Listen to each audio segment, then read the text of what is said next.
যি আমি social distance কওঁ, সামাজিক যি দূৰত্ব, মই ভাবোঁ এই সামাজিক দূৰত্বৰ সলনি এতিয়া আমি শাৰীৰিক দূৰত্বৰ আমি যদি শব্দ ব্যৱহাৰ কৰোঁ তেতিয়াহ'লে বেছি ভাল হ'বগৈ। কাৰণ কিয় যে শাৰীৰিক দূৰত্ব আমি যিমানে ব্যৱধানটো বেছিকৈ ৰাখিম নিজৰ পৰিয়ালৰ বাদ দি সিমানে আমাৰ কাৰণে মংগল হ'বগৈ। গতিকে উইদাউট মাস্ক, আপোনালোকে জানে যে মাননীয় প্ৰধানমন্ত্ৰী মোদী ডাঙৰীয়াই মাস্ক সন্দৰ্ভত বহুদিন আগতে কিন্তু ৰাইজক অৱগত কৰিছিলে, আৰু যাৰ ফলস্বৰূপে আমিও বা মই বিধায়ক হিচাপে মই প্ৰথম সৰ্ব সমষ্টি আমি 21,000 মাস্ক বনাবলৈ আমি মহিলা মৰ্চাৰ কাৰ্যকৰ্তাসকলক দিছিলোঁ। আৰু যাৰ পিছত এতিয়া মাস্ক নিপিন্ধিলে এতিয়া আইনগতভাৱে দণ্ডনীয় হ'ব, তেনেকুৱা এটা ব্যৱস্থা পৰ্যন্ত হৈছে। সেই কথাষাৰ আমি আগতে অৱগত, কাৰণ যে মাস্ক এটা সময়ত লাগিবই।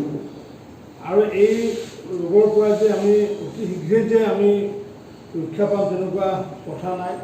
এতিয়ালৈ বিজ্ঞানীসকলে, বিশ্লেষকসকলে এতিয়ালৈ থিৰাংকৈ ক'ব পৰা নাই যে আমি কেতিয়া ইয়াৰ পৰা পৰিত্ৰাণ পাম।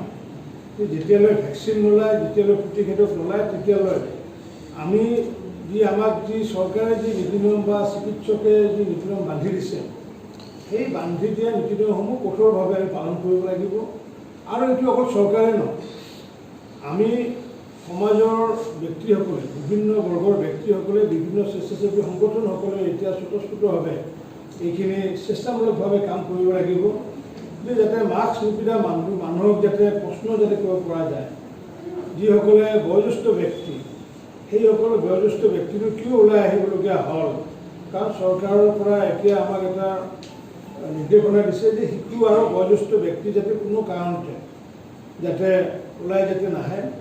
গতিকে মই এইটো আহ্বান জনাইছোঁ যে বিভিন্ন ধৰ্মীয় অনুষ্ঠান, যিহেতু আমাৰ বৰপেটা জিলাৰ বা বৰপেটাখন সত্ৰনগৰী, গতিকে সত্ৰনগৰী হোৱাৰ কাৰণে বিভিন্ন বয়োজ্যেষ্ঠ মানুহ হয়তো কেতিয়াবা ধৰ্মীয় কামতে হওক বা বিভিন্ন কামত ওলাব পাৰে। গতিকে সেইখিনি আমি ৰাজনৈতিক ব্যক্তি হিচাপে তেওঁলোকক বাৰণ কৰিলে তেওঁলোকে বেয়া পাবগৈ। গতিকে আমাৰ সাংবাদিক বন্ধুসকলে হওক বা প্ৰেছ ক্লাবে হওক বা অন্যান্য বিভিন্ন যিসমূহ সংগঠন আছে, এই সংগঠনসকলে এই ক্ষেত্ৰত যদি সহায় সহযোগ কৰে, নিশ্চয় আগন্তুক দিনত আমি কৰোণাৰ পৰা মুক্ত হৈ থাকিব পাৰিম বুলি আমাৰ বিশ্বাস আছে।